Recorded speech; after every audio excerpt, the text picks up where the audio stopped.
So we make a god these days. We make a ritual of feedback. And there's an awful lot of conversation, articles, speeches even, on how important feedback is. And we ought to live in a feedback-rich culture because we have all this technology these days through phones that enables somebody to give you feedback at all times.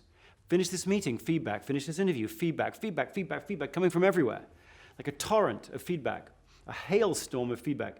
Here's the research, though. It's pretty clear. People don't like feedback. Our brains react with stress to feedback. We move into like a fight or flight response with feedback. What we want is attention. All of the social media products out there, from Facebook to Instagram to Twitter to Snapchat, everyone thinks this is about feedback. There's no feedback in those tools. Those are attention tools. Those are positive self-presentation tools. That's what they're for. And we don't want the feedback part of it, we want the attention part of it. Now you take that into the world of work and you got a team leader talking to a team member frequently about work. What should they be talking about? They should be talking about attention focused on how to help that team member get better. That's coaching attention.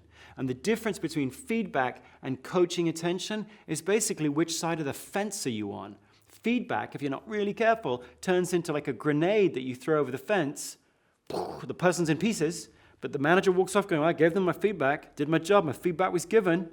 Okay, team members don't want that. They want you to come around to their side of the fence, look at the world from their vantage point on their side of the fence, and then help them know what could you tweak, what could you course correct, what could you adjust from where you are in order to help you get better. If you're going to do any feedback at all, you better do it in a coaching context. Coaching trumps feedback every time, because coaching is what the person wants. Now, you may want to give the feedback, but what the person wants is the coaching.